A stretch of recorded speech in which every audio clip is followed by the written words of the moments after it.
right, so let's start off with the hint panel. All right, so we got this hint panel at the bottom here.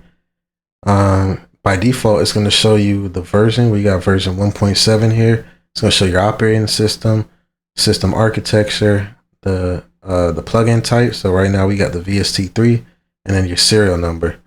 All right, that's by default. But the way it works is when you hover over an element in FlipCraft, it's going to explain it. So if I hover over this waveform area, it's going to tell you, you can scroll to zoom, drag the pan left and right, or you can right click to preview audio at that position. Now, all right.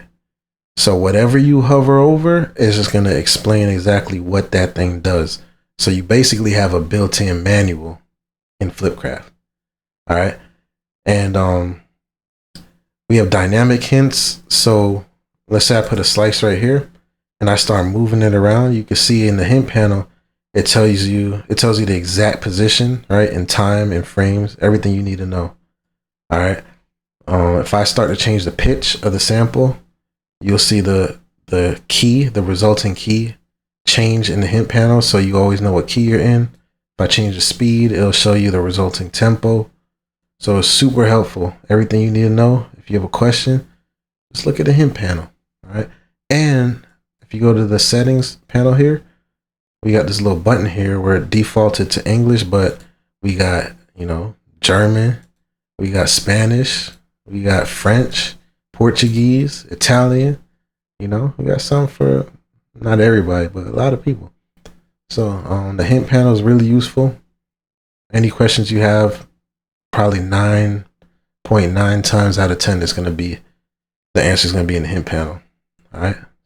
All right. So next, we got this LED on the left side of the screen, and we got one on the right side. You already know what it does because you're already looking at the hint panel, right? So the one on the left is going to show you your MIDI input, and then the one on the right is going to show you the audio output. All right, so I'm going to hit a MIDI key that doesn't have a slice yet, and you can see it lighting up every time FlipCraft receives the MIDI input. All right, now I'm going to hit a key that corresponds to the slice that we put in here. And you will see not only this light flash, but also on the right side, because we have audio now, right?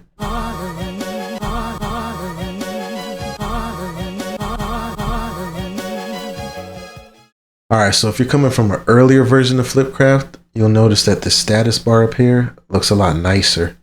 All right, when we hover over it, we get the tempo, the key, and the duration. By default, we see the file name. And now you can actually click on this tempo and switch to a manual tempo override. So this is for the rare cases where the tempo is not automatically detected correctly. You can change this, right? If you know the tempo of your sample, you can set it to that, right? So left drag to change by 1 BPM, and then right drag to change by 0.1 BPM. And then I think if you shift click or shift right click, I don't know, some combination. I don't use it often, so I don't remember, but you can also change by like 0.01 BPM or something like that. Oh, there it goes. Control right drag. If you really want to get granular with it. But yeah, you can set the tempo manually. If you click it again, then FlipCraft will go back to using the detected tempo. All right. So let's demonstrate that real quick. We'll sync up to the DAW tempo. Right now it's at 90. We're detected at 70. So this thing is going to speed up. Now, is this the end of us or beginning of you? All right. Now we're going to override this. All right. You are a part of me.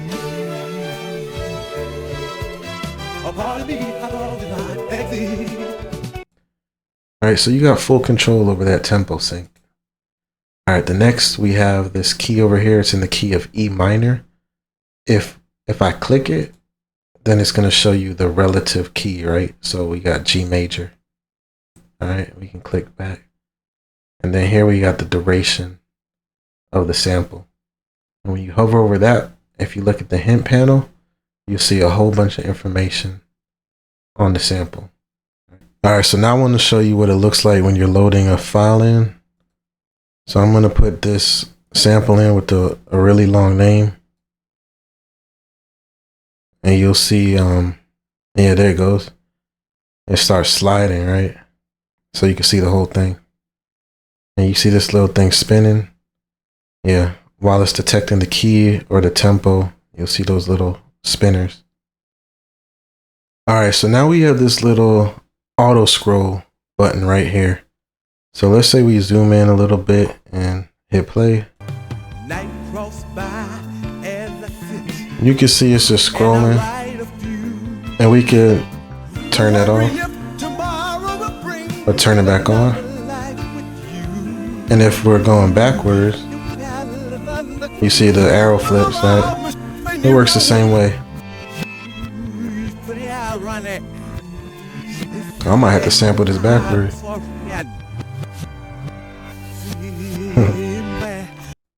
And now, when you're in chop mode, turning it off no longer stops playback like it used to. So you can enter in and out freely. All right, so shout out to Element for this idea. I like it a lot. If you go into the settings panel, we have this lazy chop switch. And now we'll go into chop mode. And now we can hit whatever key we want. It doesn't matter. Slices are going to be placed and assigned to the next available pad. All right, so we don't have to keep like going to the next key. We can just keep hitting the same key and placing chops. So I'll do that.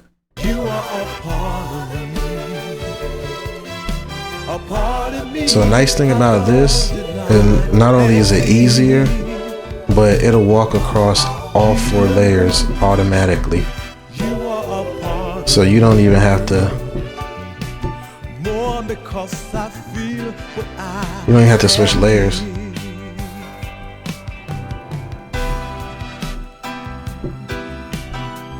See? By the way, if you check my shorts, you'll see a video where we sample this beat, or we sample this song. I think you'll like it. Shout out New Money. And my brother, he played the bass on it. All right, so another new feature we have is transient detection. All right. See right here where it says grid, it used to say beats because we just had beat detection, but now we got beat detection and transient detection. So the grid, it goes for both of them, right? I'll show you how it works. We'll turn the grid on. Right now we just got the beat grid, right? Those are beats. And I'll even turn snap on. So when I right click preview, it snaps to those beats. All right. But now if we use this little circle right here, it's when it's empty like this, it's just going to be the beats shown. But when you drag it up, now it's going to start to show the transients that were detected. You see? And the more you drag it up, it's the higher the sensitivity. All right. You can go crazy with it if you want to. See? But you can really dial that in and land on a transient every time.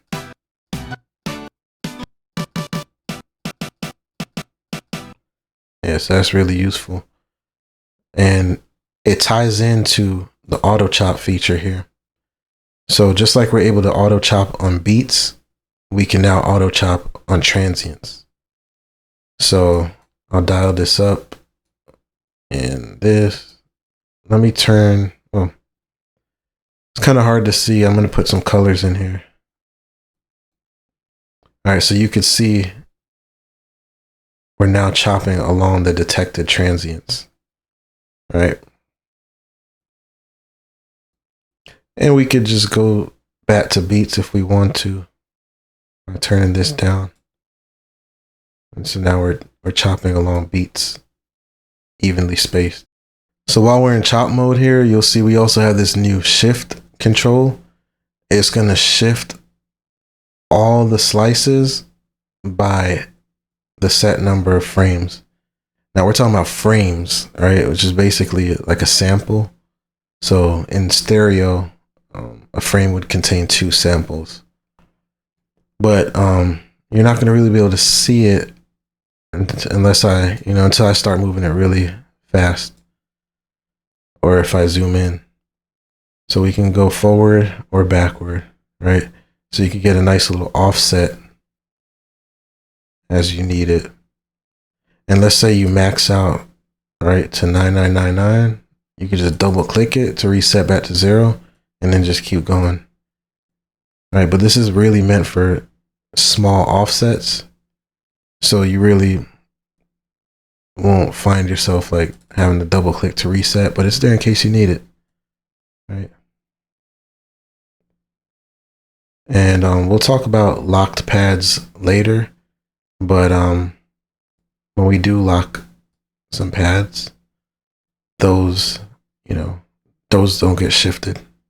And we also have this remove slices button here that's been upgraded.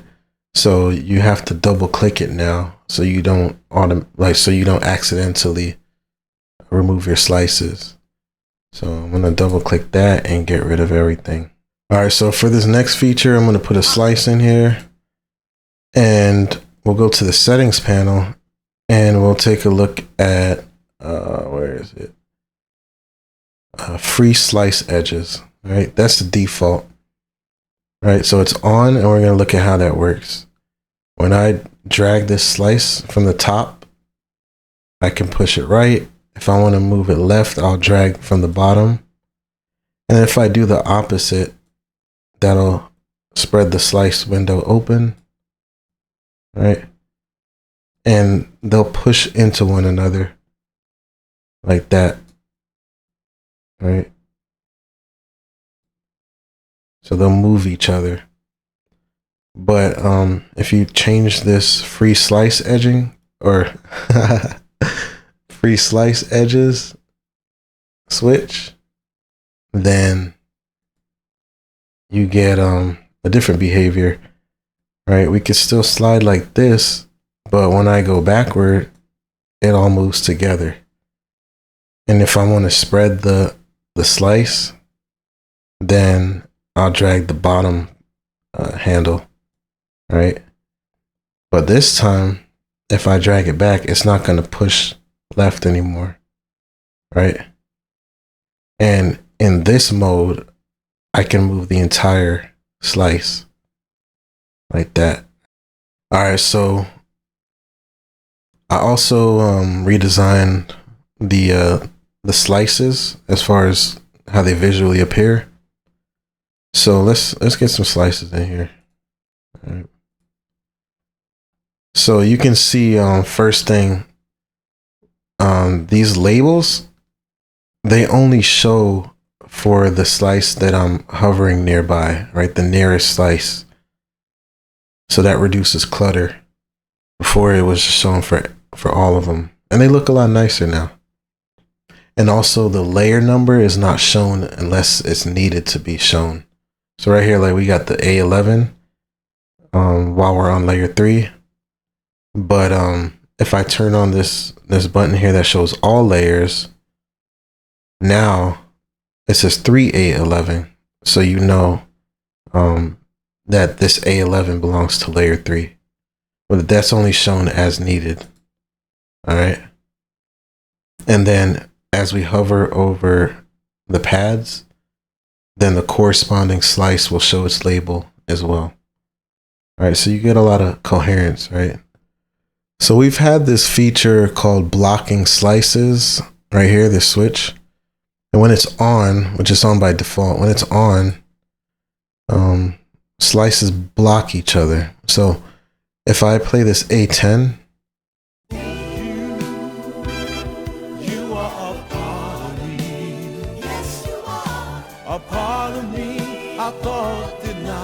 you see how it stops right there at A11? I'm going to move it closer to save some time. But if we turn blocking slices off, then it'll just go right through it.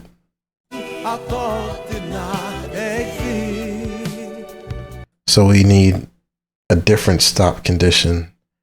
For example, you can expand the slice window and it'll stop at the right edge. Or you can have other stop conditions like while in monophonic playback, if you hit another pad, that will kill this pad's voice. So that's another stop condition. Right? Or if you hit this panic button, that's another stop condition. Or we'll talk about this envelope later. But if we put it in free mode by right clicking, that could be another stop position or stop condition. So there's many different ways to stop a voice. But one way is through blocking slices, right? When you encounter the next slice, the voice will stop.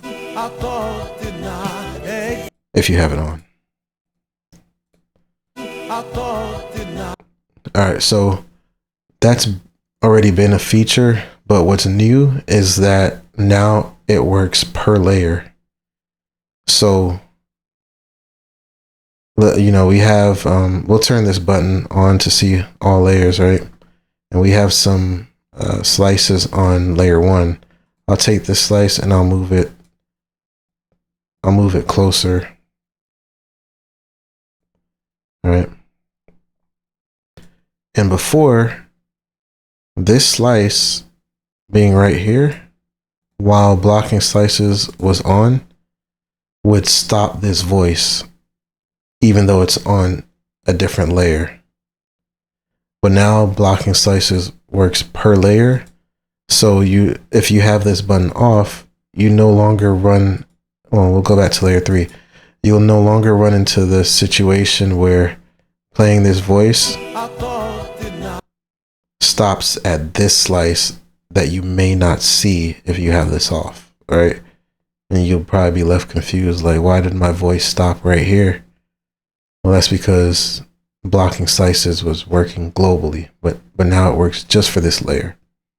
All right, so now we have a keyboard mode. All right, keyboard mode is basically where you have a single slice pitched across all pads, so you can play it kind of like an instrument. And we'll do that now. We do that by right-clicking the layer. We're on layer 3, so I'll just use layer 3. So when I right-click it, then that layer is now in keyboard mode. And you can tell because you see this little note on top and also on the corners of these pads. So now you get just one single master slice. I'm going to change this to how I like it. And you just put it wherever you want, and that'll be the slice that you play in different pitches. So that's layer 1.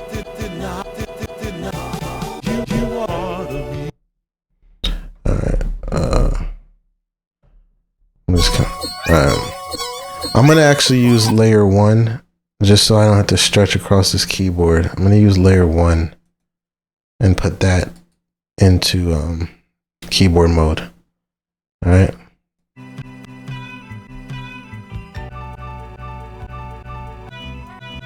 All right, and I'm gonna make, I could just play this.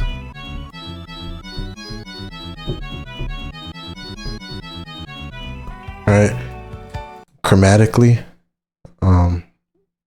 as I right click this layer to toggle between keyboard mode and the regular mode, you might notice this this knob over here switches. Instead of pitch, it becomes scale.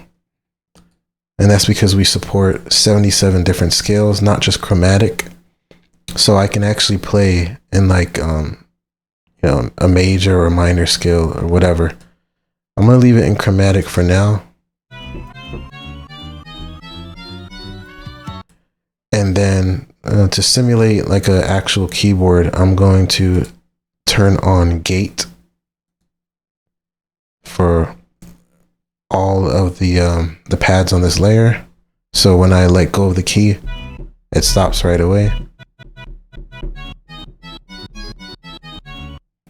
And then I'm actually going to limit this slice to try to get a single tone. It has a little extra tone in the back, but I think this could work. I'm going to attempt to play this like a piano.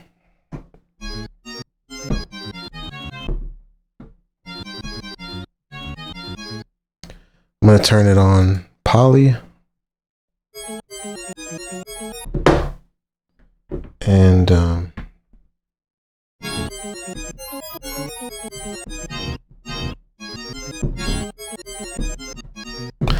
me see if I can get a better tone out of this.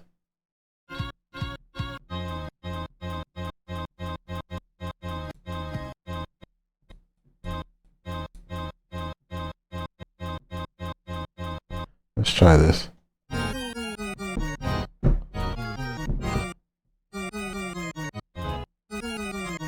I'm not gonna lie, like I would never really use this feature, but people have been asking for it, so it's in here.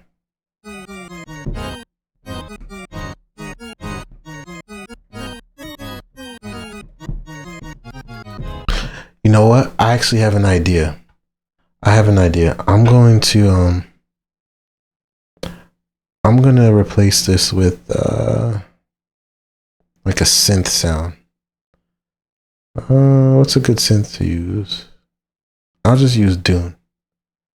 And then I'll just initialize it to like a saw wave, right?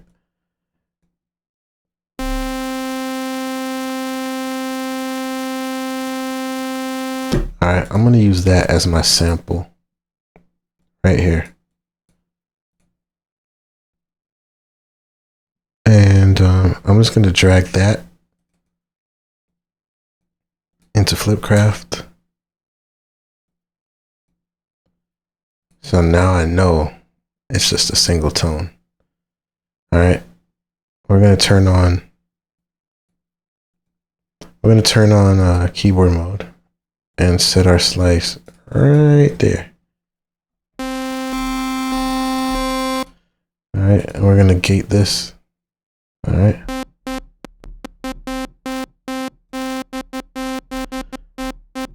Alright, now I'm gonna attempt to play it like a keyboard.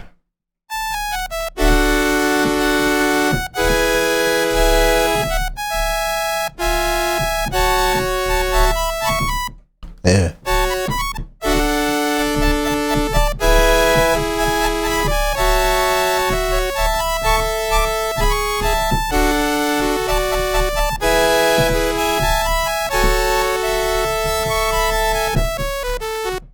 Yeah, so you can, you know, if you get the slice right, you can make something musical out of it.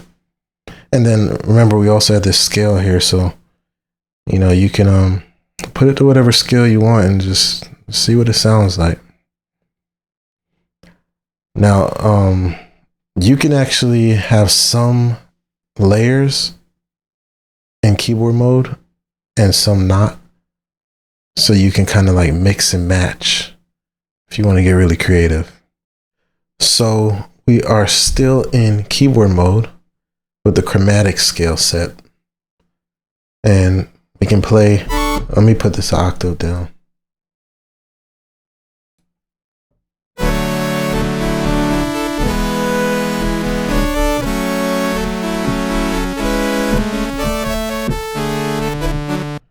Let me see.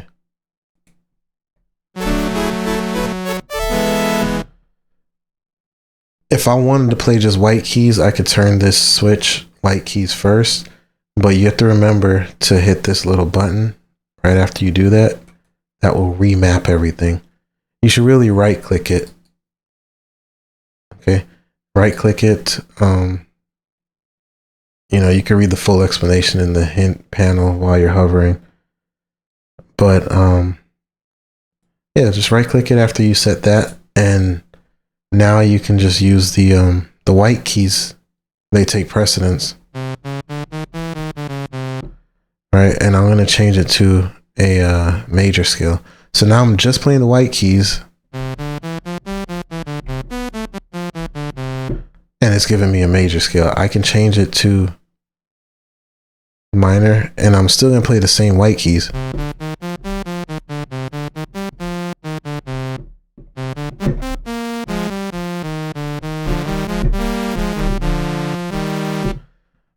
We'll just play another one. Let's see, major pentatonic.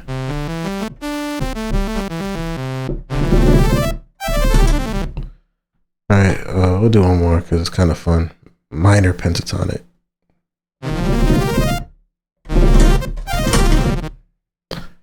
All right, so it just allows you to play the white keys, right? Now, you have to use all 128 keys, right? Because there's 4 layers with 32 pads each. So what this does, it just lets the white keys take precedence. So if you keep going up layers, you're eventually going to hit some black keys. All right, so let's put some more chops in here. And if we drag this little button right here out to the DAW, then we get all of the MIDI notes lined up. All right, right now you can see they have spaces in them.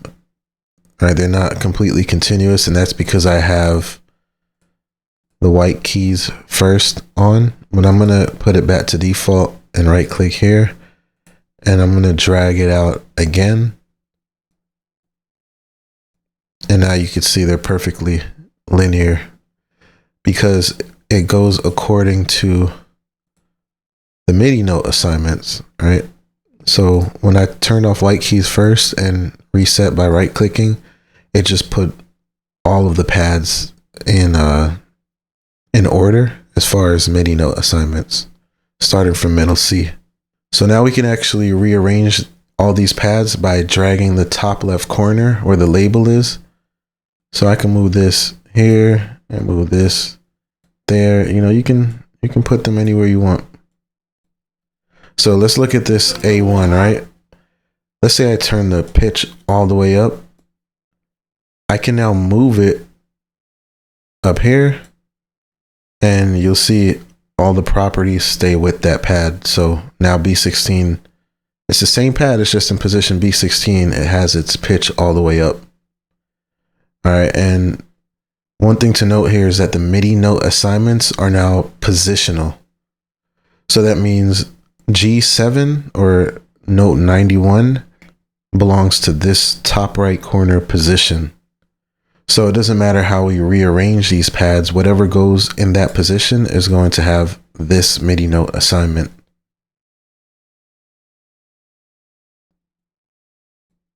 So as mentioned earlier, we have pad locking. So we right click on a pad to lock it. You can see this little padlock. It's actually a padlock for the padlock feature. I just realized that. You see a padlock in the top right corner, and you can drag like to paint across the pads to easily lock a lot of them. And then when you right click again, it'll take the lock off. So this lock protects from relocating these pads. So see, I can't move B6 until I right click again, then I can move it. All right. It also protects the slice from being deleted or moved. So let's lock A7. I can't move that. I can't right click to delete it, not until I unlock the pad. All right. So it protects from relocation and deletion. All right. Let's look at another example. Let's say I just lock I don't know, these. All right. Oh, so you notice these slices when their pads are locked, they become solid lines instead of dotted. All right. So I'll lock those 4, and then I'll go into chop mode and delete all slices, but the 4 that I locked, they remain. All right. So there are different ways you can get rid of slices and move them, but if you want to save some, this is how you do it. You lock them and they'll be saved. All right, so now we have an envelope, this thing right here, for every single pad. So let's see the way that works. If we click on it, we reveal the envelope parameters. So it's AHDSR. So we have attack, hold, decay, sustain, and release. Now you can see the A, the D, and the R are like in between the knobs above. And that's because those three phases have two parameters, right? One for the time or the duration of that stage, and then the other for the shape. Now the H, the hold, and the S, they only, you can see the H is directly under its knob and the S is directly under its knob. And that's because the hold is just telling you like how long the voice stays at the peak. So there's no shape there. And then the sustain is just a level. It's a sustain level. All right. So we can also right click the envelope to toggle between free mode and regular mode. And so free mode, you'll see this little free down here, and that means that the voice will follow the envelope exactly. So directly after decay, it'll proceed to the release stage. Whereas if you take free mode off, which is the default, then the voice will hold at a sustain level. Whatever the sustain level is set to, it will hold there until a stop condition is met. And at that stop condition, the voice will proceed into the release stage. I know it sounds confusing because it's confusing for me to explain, but I'll show you how it works. All right, so let's use this voice. You see how it just keeps on going because it hasn't hit a stop condition. And remember, we talked earlier about what stop conditions are, right? You just saw one right here. I hit the panic button. That's a stop condition. Or running into another slice while this blocking slice is enabled. That's a stop condition. So just check earlier back in the video if you want to review what the stop conditions are. But essentially, this voice is just going to keep going until it hits the end. All the way here. But if I right click to enable free mode, now I can control exactly the lifetime of that voice with the envelope. So you can see it pretty much stops right away because the release stage is at the default 2 milliseconds. And I can turn that up here. You can see in the hint panel that I'll put it up to like, let's see, 645 milliseconds, right? So you can see the voice lasted longer, and you can see as it proceeds through the release stage, the voice shrinks and fades out. So you get a good visual feedback of what the voice is actually doing and how it's responding to the envelope. Right? Let's put this in polyphonic mode, and I want to show you something cool where you can actually see the envelope shape printed out on the waveform. All right. I'm going to slow the voice down so we can get a lot of them shown at once. And I'm going to increase the release time, let's say like 3 seconds-ish.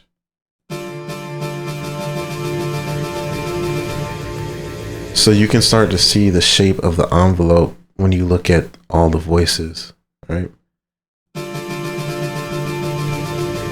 So right now it's just linear.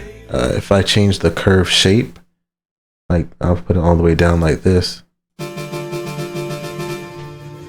and I'll increase the duration by lowering the speed, and then zoom in more. You can start to see that the voices begin to take the shape of the envelope. Envelope?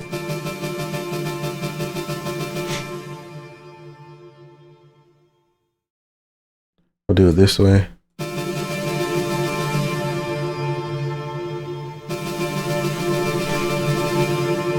You can see that shape, right?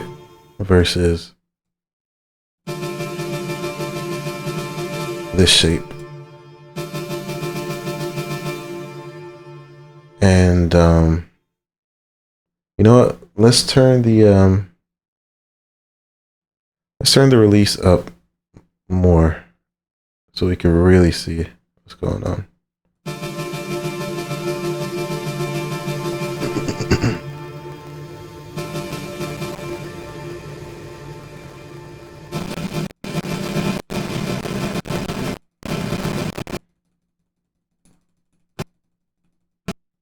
I don't recommend doing this.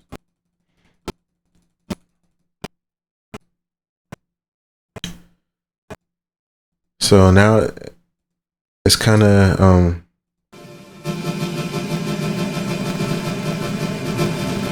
trying to play 32 voices at once. So that's what's going on here.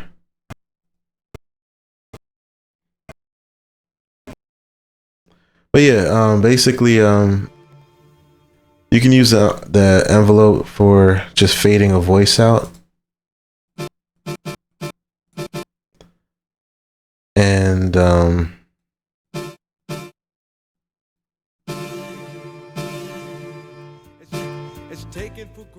And you can use it to fade in with the attack. It's taken for granted. It's taken for granted. It's taken for granted. Got the shape here. It's taken for granted. It's taken for granted. It's taken for granted. We got this hold. It's taken for granted. All right.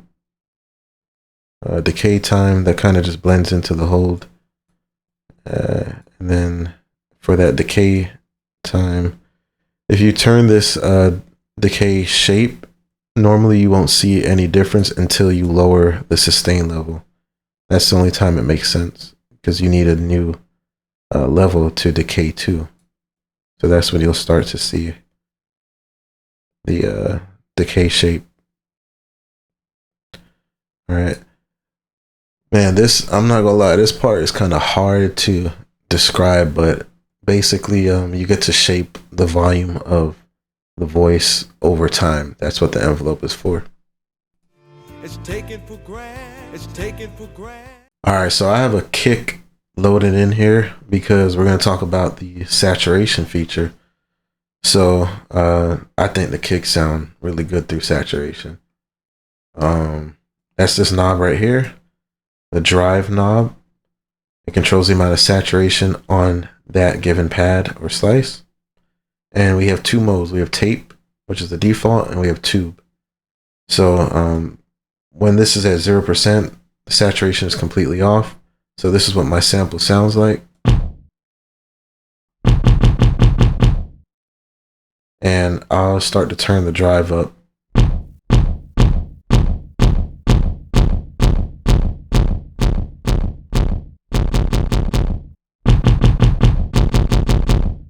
So it kind of gives it that crunch, like it just makes it hit harder, you know? And then you can switch to tube.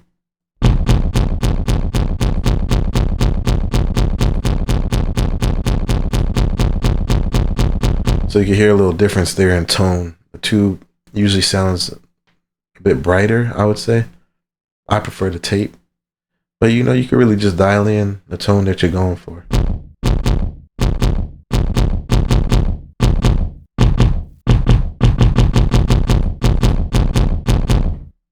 All right, so now we have a vary speed feature, which is this button right here between pitch and speed. And normally when it's off, we control pitch and speed independently, like this.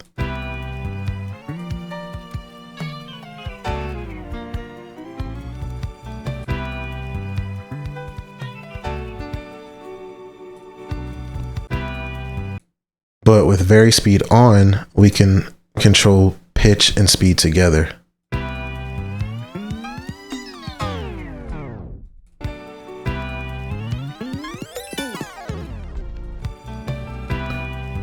All right. So we can get kind of like a tape start and stop effect by automating the speed knob.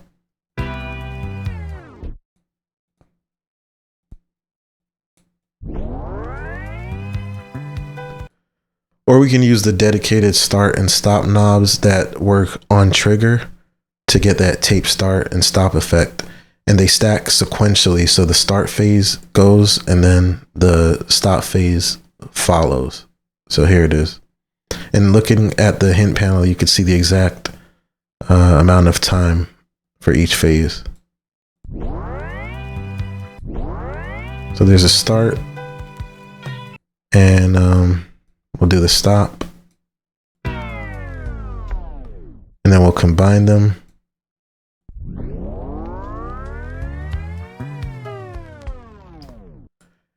And you can also automate the pitch and speed knobs while it's doing that tape start and stop. You can automate the direction using this reverse button.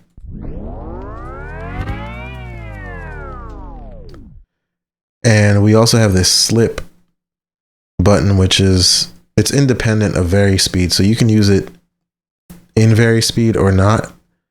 But I just want to show you that it also stacks with everything else. And what it does is it changes playback direction mid-flight. And then when you release, so it's a momentary button, right? So while you hold it down, it's going to change playback direction. And when you release it, it's going to flip back to resume its position where it would have been had you not changed directions.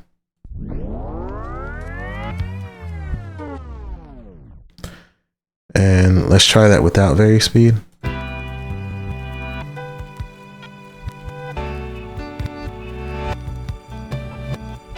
So you can use that creatively for things like censorship. I know that's typically used in DJing for censorship, or just to make it sound cool, right? All right, let's turn on looping with this loop button. And now the loop just runs continuously by default, like this. But if you want the old behavior where releasing the pad causes the loop to stop, then you'll have to enable gate at the same time. So the loop just keeps going until I release the pad and it stops. So this is good for previewing a loop. You know, you can take this gate off and just dial it in to the perfect loop spot. And then when you want to commit to that, you can enable the gate and use it normally. All right, so now when you hit the stop in your DAW, all the sound in FlipCraft will also stop. All right, so now I'm going to start stem separation so we could talk about the stem related changes. And it's going to take a couple minutes. So in the meantime, we'll take a little side quest. All right, so I'm going to just kick that off right here. And we'll just take a look at about how long it's taking. All right. It's 2%, 4%. So you get an idea. And meanwhile, we'll look at this. So I found this Japanese sample, right? I actually want this. Shit, snatch that bitch off of there real quick, man. I'm about to do that right now. So, you know, we snatched that sample up, and then shout out KHD. We collabed on this beat. I chopped it up. Here's the chops right here.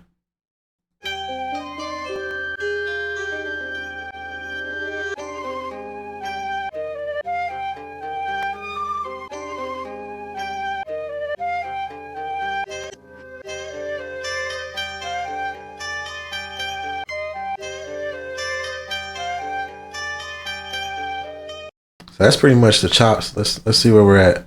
Yeah, we're 34%, so we got some time. Those are the chops, and then from that we got this.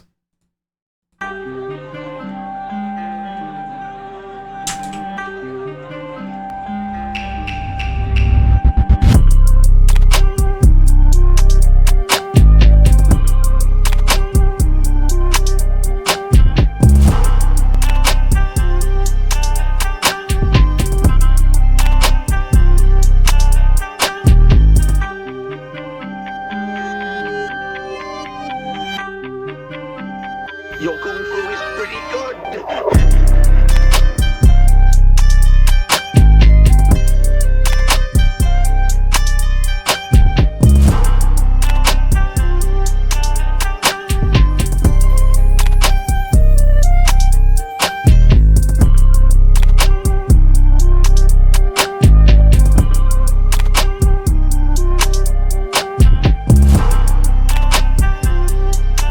Yeah, follow KHD_music MUZIK on IG. He's my co-producer on this track. Man, it goes crazy. See, we almost done here. And follow me too, IG, Mikey Audio.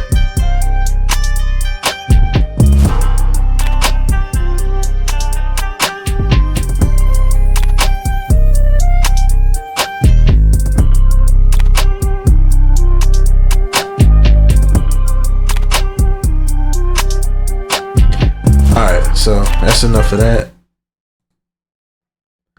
And now we have our stems, right?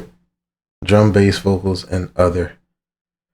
So if you're coming from a previous version of FlipCraft, then you know that these used to be switches. So you had basically on and off for each stem. Now you can control the volume for each stem. All right. So let's see what that sounds like.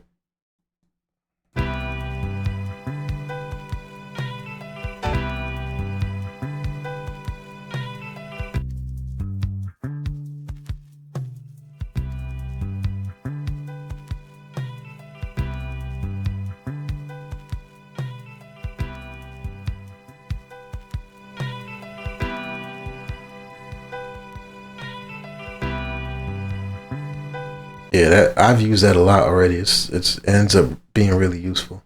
We have this stem purge control, this little circle in between the bass and vocal knobs. And when you slide it all the way up, it releases the stems from memory. And if you want the stems, you'll have to start stem separation again. But we have a new feature called stem cache, which is currently enabled. So when we start to separate stems again, instead of doing all that processing again, we'll just pull the stems from storage. All right, so you see that takes just a few seconds as opposed to a few minutes, depending on the length of your sample. So on Mac OS, if you have Apple Silicon, like an M1, M2, M3, any one of the M chips, then you'll be able to use the GPU variant, which will make stem separation much faster, like to the point where you probably don't even need the stem cache feature. So on the website, on the download page, you see for Mac OS, we have two different download buttons. You can download either one and they'll both work just fine. But if you want to take advantage of that GPU acceleration, then you'll use this second button here. And if you save a project with one version, you can still open it up with the other. The only difference is one is GPU accelerated, so it'll just be faster at stem separation. All right, so we have some updates to the exporting features. Let's go to the settings panel here and set our export location. And I want to show you real quick, if I go to this desktop thing and try to set it here, it's not going to work on Windows because technically that desktop thing is a library, not a folder, which I think is kind of stupid. But in that case, you would want to navigate to the desktop folder. All right, and I know it's in here and here. And now I'm in the same location. I'm on the desktop, but in this case, it's actually considered a folder instead of a library, so I can select it this time. All right, that's a Windows thing. Another way around it is, let's say you did want it on the desktop, you can just make like a new folder for your FlipCraft exports or whatever you want to call it, and then you can just use that. All right. So we have our export location set, and on the right side here, we have the actual folder that's going to be created for this sample. And it has a default name here, and we can use these tokens to the right to configure that name. So if I click any of these tokens, the FlipCraft date, time, or name, that will disable it so it's no longer in the name. All right, so we can name it just FlipCraft, or we can have the name of the audio file. By the way, let's actually load some audio in here.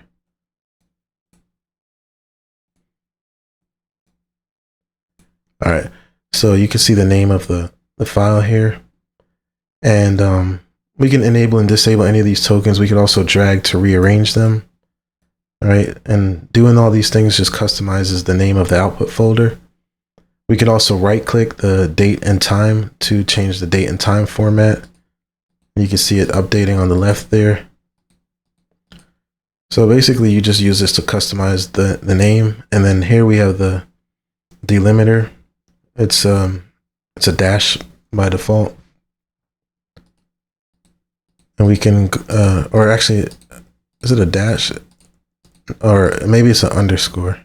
It's either a dash or underscore. I think it's an underscore, yeah. And as you right click, it'll change to different delimiters that you can use. So that's like the separation character. And I'll just leave it at this and use this as an export location. So now going back to the front, I can use this export button. But before I do that, I'm going to put some slices in here. So let's do like that. All right, so now I have some slices that I can actually export. And if I had these stems separated, those would export too. So I hit this export button and it's going to default to the folder that I just created for this purpose. I can change it here if I want to. I'm going to hit export and it shows a report now, right? All 32 slices have been exported.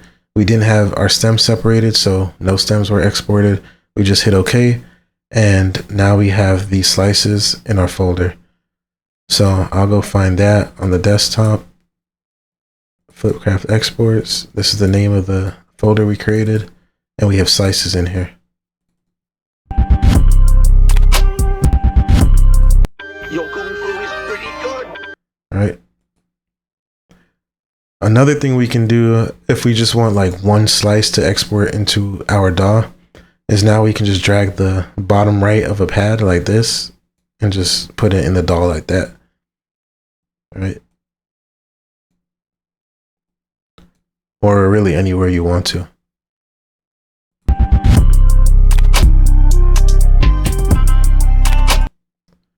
All right, so let's say I did a lot of work finding the perfect slices for this sample and I ended up like this. And I wanted to save those slices so I can always reload them later. I would use this button right here in the top left corner of the waveform, the save icon. And I can save this .flip file. And if I get rid of my slices, I can always recover them with that .flip file. I can use this button to the right of the one we just used and load it back in. Or let me clear it again. You can drag and drop onto this waveform and load it back in that way. And this will save slices across all 4 layers. All right, so we have a few user experience improvements worth mentioning. First of all, if you have a project where you separated stems and then you reload that project later, FlipCraft will now automatically separate those stems. And that pairs well with the stem cache feature because now it means it only takes a few seconds and you don't really have to wait for it anyway because it happens in the background. We also recall the playback direction here. We can right click to toggle that reverse or forward. And when you reload your project, whatever you had it on last, it will recall in that state. And then we also have the feature where when you eject the audio or otherwise replace it, then all the parameters will reset besides the pad color. So like if I change the pitch of this first pad, for example, and then I eject this audio, you can see that it went back to 0. So that's just convenient so that the next sample you load in won't take the properties of the previous sample that you had loaded. All right, so last but not least, we got some new themes and skins and colors and all that. So I'm gonna go through all 48 skins real quick. We got this candy wave. So if you look down here at the envelope, you can see when we turn it off, we just get like the plain color, and we turn it on, we get a nice little moving gradient. So I'm gonna go through all the themes, all the skins, maybe toggle this and just play some music. This sample or this track that's loaded, it's a collab between me and Ali. Shout out Ali from UK. You know, we do the UK drill beats together. He's really a composer, but every time we collab, I'm like, I just want to do like UK drill beats. So, and he's good at it. So without further ado, we'll start with Aries here and see what it looks like.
All right, this is a lot more work than I thought it was. I'm gonna load another track. Me and Ali did.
Oh yeah, we right on time.